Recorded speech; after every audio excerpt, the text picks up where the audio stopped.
দল করুন না কেন, দলের লোকদের বিপক্ষে একটা কথা বলার সাহস কেউ পাইত না। যদি বলতো সঙ্গে সঙ্গে গন্তব্য স্থলে পৌঁছে যাইত। এই দাসীটা শোনার পরে কারো কাছে বলল না, ওই যে বানানো খোদা, ওই মানুষ খোদার কাছে গিয়া, ফিরআউনের কাছে গিয়া দীপ্ত কণ্ঠে ডাক দি বলছিল, প্রভু অদরদে প্রভু, ওগো খোদা, তোমারে ধ্বংস হতে বলছি, তোমাকে অবশ্যই বিচার করতে হবে। এমন সময় বলুন তো দেখে, এইখানে গোপনে যদি কোনো কথা বলি আমাদের মালিক শোনে কি শোনে না? আরো জোরে বলেন, শোনে কি শোনে না? আমার মালিক শোনে। আর কেমন কথা কি বলছে তার খবর জানে না।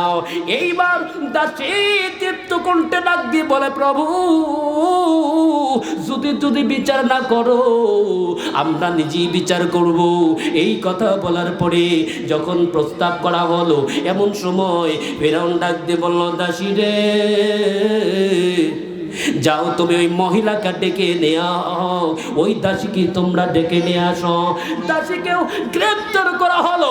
বলুন তো দেখি, বাংলার জমিনে আলেমদেরকে এরকম লাঞ্ছিত অপমানিত করে গ্রেপ্তার করে নেওয়া হয়েছে কি হয় নাই? আরো জোরে বলুন, হয়েছে কি হয় নাই?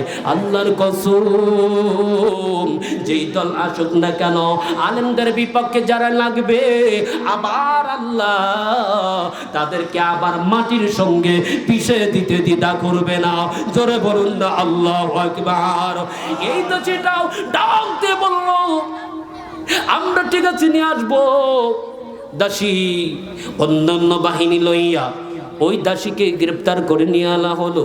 বলুন, দাসীকে যখন গ্রেপ্তার করলো, ওই দাসী তো বুঝতেই পারছে আমার তো খবর আছে। এই দাসী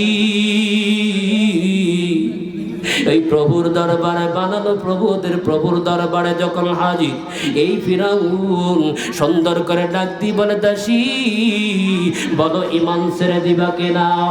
আর তুমি বলো তো দেখি, তুমি কি এই শব্দ বলেছো? এমন সময় দাসী দীপ্ত কণ্ঠে ডাক দিয়ে বলে, ফিরআউন, তুমি যেই কথা শুনেছো 100% গ্যারান্টি সত্য বলেছি।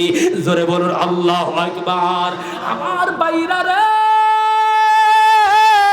মুমিন মিথ্যা বলে না। মুমিন কোনোদিন কারোর সাথে প্রতারণা করে না, কারণ মুমিন মিথ্যা এই জন্য বলবে না। নবীজি বলছেন, লা তাকযিবা আবাদা, তোমরা মিথ্যা বলো না, কারণ মিথ্যা হলো আল কিযবু উম্মুয যুনুব, সকল পাপের মা হলো মিথ্যা কথা। হাত তুলে জবান খুলে একটু বলুন, মিথ্যা আমরা কেউ বলবো না। একটু দেখেন না ভাই, হাত তুলে, লিল্লাহি তাকবীর। আমরা কেউ আর মিথ্যা বলবো না। জোরে বলুন আমিন। বাবাজি, এই মহিলা দীপ্ত কণ্ঠে ডাক দিয়ে বলে, ফিরআউন, যেই কথা তুমি শুনেছ সবই সত্য, সবই সত্য, আমি কোনো মিথ্যা বলবো না, আমি তোমাকে ধ্বংস হতে বলেছি। এবার ফিরআউন ডাক দি বলে, দাসী রে, আমি তো প্রভু, তুমি কি জানো না? এবার দাসী ডাক দি বলে, ফিরআউন রে, তুমি কোনো প্রভু হতে পারো না, তুমি আমাদের প্রেসিডেন্ট হতে পারো, তুমি আমার রাজা হতে পারো, তুমি আমার প্রভু হতে পারো না। আল্লাহু আকবার বলেন। বলুন গো, তাদের ইমানি শক্তি কেমন ছিল? সুন্দর করে যখন এই কথা বললো, মানলো না ভাই, সময় যেহেতু ঘনা আসতেছি, 10টার বেশি তো যাইতে পারবো না। সুন্দর করে দেখা যায় এই দাসী যখন এরকম বলল, ডাক দিয়ে বলল, লোকেরা রে, যাও এই জায়গা, এই দাসীকে মেরে ফেলবো। দাসীকেও বলা হলো, ও দাসী বলো তো দেখি, ঈমান ছেড়ে দিবা কিনা? ঈমান যদি না ছেড়ে দাও, তোমাকে মেরে ফেলবো, তোমাকে বাঁচতে দিব না। কিন্তু দাসী ডাক দিয়ে বললেন, ফিরআউন, হায়াতের মালিক আমার আল্লাহ। জোরে বলুন না আল্লাহু আকবার। বলুন তো দেখি, ওই আল্লাহ আছে না নাই? আরো জোরে বলুন, আছে না নাই? আমার বাইরা রে, বন্ধুরা আমার এই বড় দাসীকে বললো, দাসী যদি ঈমান ছেড়ে দাও তাহলে তোমাকে বাঁচতে দিব, তোমাকে মারবো না, তোমাকে বাঁচিয়ে দেব। কিন্তু দাসী ডাক দিয়ে বলছিল, আল্লাযী খালাকাল মাউতা ওয়াল হায়াতা লিয়াবলুয়াকুম আইয়ুকুম আহসানু আমালা। জোরে বলুন আল্লাহু আকবার। দাসী ডাক দিয়ে বলে, ফিরআউন, হায়াতের মালিক আল্লাহ, মৌতের মালিক আমার আল্লাহ, আমি তোমারে ভয় করি না। এই জন্য ওই জায়গা তেলের চুলা তৈরি করা হলো, ওই জায়গা কারাই দেওয়া হলো, কারার উপর তেল রাখা হলো, জ্বালানি জাল দিতে দিতে। বলুন তো দেখি, আমাদের এলাকায় ওই বাজারে দেখবেন বড় তেলের জায়গায় অনেক সময় জিলাপি ভাজে কি ভাজে নাও, অথবা যদি আপনি বড়া বলেন সেটাও ভাজতে নাও। ভাই গো, অনেকবার যখন জ্বালানি দিল, তেলটা টক বক করলো। আর ফিরআউন ডাকতে, দাসী এখনো সময় আছে, ঈমান ছেড়ে দাও। যদি ঈমান ছেড়ে দাও তাহলে তোমাকে তেলের মধ্যে ছেড়ে দেব না। দাসী ডাক দিয়ে বলে, ফিরআউন, আমার জীবন কেন রে? আমার যদি যতই ভয় দেখাও, আমি তোমার ভয়তে ওই মালিকের ঈমান আমি নষ্ট হতে দিব না। লা ইলাহা, জোরে লা ইলাহা, জোরে লা ইলাহা।